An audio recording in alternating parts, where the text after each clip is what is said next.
আসসালামু আলাইকুম। আজকে সবার সঙ্গে দেখা করার সুযোগ পেয়ে অত্যন্ত আনন্দিত হলাম।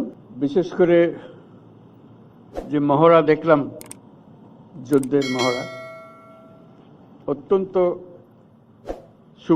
সুপরিকল্পিতভাবে এবং সুন্দরভাবে এটা আয়োজন করা এবং সেটা বাস্তবায়ন করার জন্য যারা এটাতে অংশগ্রহণ করেছে তাদের সবাইকে অভিনন্দন জানাচ্ছি। সবাই আমরা হাততালি দিলাম তাদের জন্য।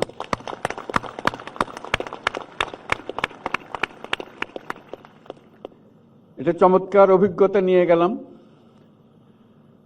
কত সুন্দরভাবে একটা যুদ্ধ পরিচালনা করা যায়, কত সাহসের সঙ্গে এগিয়ে যাওয়া যায়। যদিও এটা বাস্তব নয়, এটা মহড়া মাত্র। তো এই মহড়া থেকেই বাস্তবের সৃষ্টি, প্রস্তুতি, যাতে প্রকৃত যুদ্ধে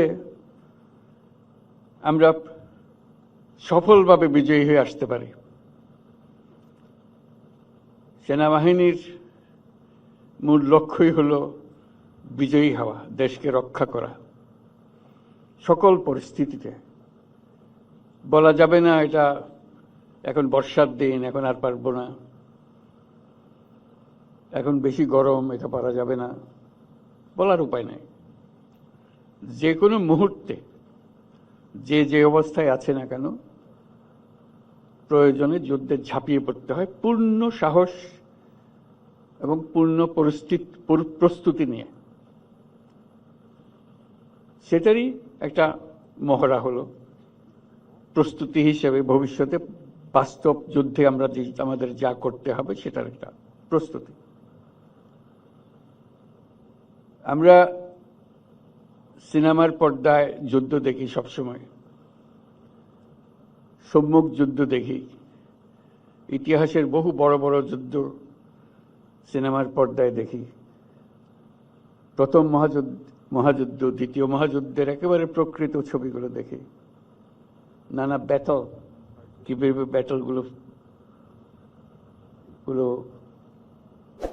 যুদ্ধে তারা শত্রুর সম্মুখীন হয়েছে সেই দৃশ্য দেখি, করুণ দৃশ্য দেখি, সাহসের দৃশ্য দেখি। অনেকগুলো আমাদের স্মৃতিতে অমর হয়ে থাকে, সারা পৃথিবীর স্মৃতিতে অমর হয়ে থাকে, তাদের বীরত্বের জন্য, তাদের সাহসের জন্য। সম্পূর্ণ অসহায় অবস্থা থেকে কিভাবে পুরো জিনিসটাকে পাল্টে দিয়ে জয়কে ছিনিয়ে নিয়ে আসে, সেগুলো দৃশ্য দেখেছি। বহু ব্যাটল পৃথিবীতে বিখ্যাত হয়ে আছে। এক একটা ব্যাটল কিভাবে তারা লড়াই করেছে, কিভাবে জিতেছে, শত্রুর কাছ থেকে বিজয় ছিনিয়ে এনেছে। সবকিছুর প্রস্তুতি এভাবেই হয়। আজকে সেটা দেখে খুব ভালো লাগলো, আমাদের প্রস্তুতি, যাতে এটা ক্রমাগতভাবে আমরা প্রতি মুহূর্তের জন্য প্রস্তুত থাকতে পারি সেটার জন্য।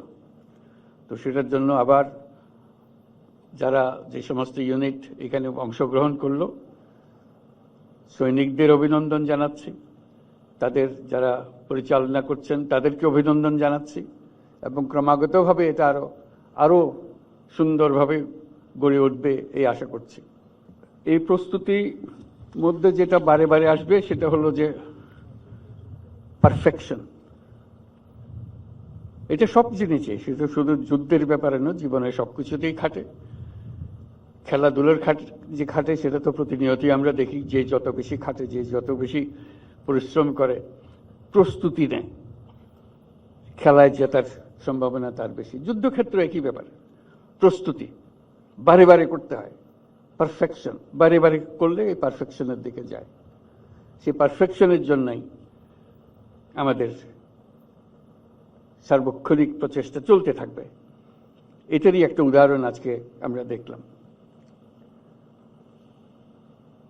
উপস্থিত বিশেষ সহকারী, তিন বাহিনীর প্রধানগণ, আমন্ত্রিত সামরিক ও বেসামরিক অতিথিবৃন্দ এবং 55 পদাতিক ডিভিশনের সকল সদস্যবৃন্দ, আসসালামু আলাইকুম। প্রথমে আমি মহান আল্লাহর কাছে সবার সুস্থতা ও নিরাপত্তার জন্য শুকরিয়া আদায় করছি। বাংলাদেশ সেনাবাহিনীর এই মহড়ায় আপনাদের কাছে আসতে পেরে আমি অত্যন্ত আনন্দিত। একজন শান্তিকামী মানুষ হিসেবে আমি বরাবরই যুদ্ধের চেয়ে শান্তির মহড়া দেখতে বেশি আনন্দ বোধ করি। তবে দেশের স্বাধীনতা ও সার্বভৌমত্বের প্রশ্নে প্রস্তুতির লক্ষ্যে সামরিক বাহিনীর এই প্রশিক্ষণ অত্যন্ত গুরুত্বপূর্ণ। আজকের এই মহড়ায় বাংলাদেশ সেনাবাহিনীর প্রদর্শিত দক্ষতা অত্যন্ত প্রশংসনীয়। এই মহড়া দেখে আমি ও সেনাবাহিনী বিমান বাহিনীর সক্ষমতা সম্পর্কে আরো আত্মবিশ্বাসী হয়েছি। ভবিষ্যতে সশস্ত্র বাহিনীর এই সক্ষমতা আরো আধুনিকায়নের জন্য আমরা কাজ করে যাব। প্রশিক্ষণে সর্বোত্তম কল্যাণ এই মন্ত্রে উদ্বুদ্ধ হয়ে আধুনিক ও যুগোপযোগী প্রশিক্ষণের মাধ্যমে আভিযানিক দক্ষতা অর্জন করে দেশের সার্বভৌমত্ব রক্ষায় বাংলাদেশ সেনাবাহিনীর সদস্যগণ সর্বদা প্রস্তুত থাকবে। সেই লক্ষ্যে সেনা সদস্যদের প্রশিক্ষণ হতে হবে বাস্তবসম্মত। আমি নিশ্চিত বাংলাদেশ সেনাবাহিনীর প্রশিক্ষণের এই লক্ষ্যকে সামনে রেখেই এগিয়ে চলেছে। এইরকম একটি মহড়ার আয়োজন করতে হলে অনেক পরিশ্রম, পরিকল্পনা ও সমন্বয়ের প্রয়োজন। এই মহড়া দেখে আমি বুঝতে পারছি যে এটা আয়োজনে ৫৫ ডিভিশনের সকল সদস্য অক্লান্ত পরিশ্রম করেছেন। তাই আমি কনিষ্ঠতম সৈনিক হতে জিওসি পর্যন্ত সকল পদবীকে ধন্যবাদ দিতে চাই। এছাড়াও আমাকে এইখানে মহড়ায় আমন্ত্রণ জানানোর জন্য আমি সেনাবাহিনী প্রধানকে বিশেষভাবে ধন্যবাদ দিতে চাই।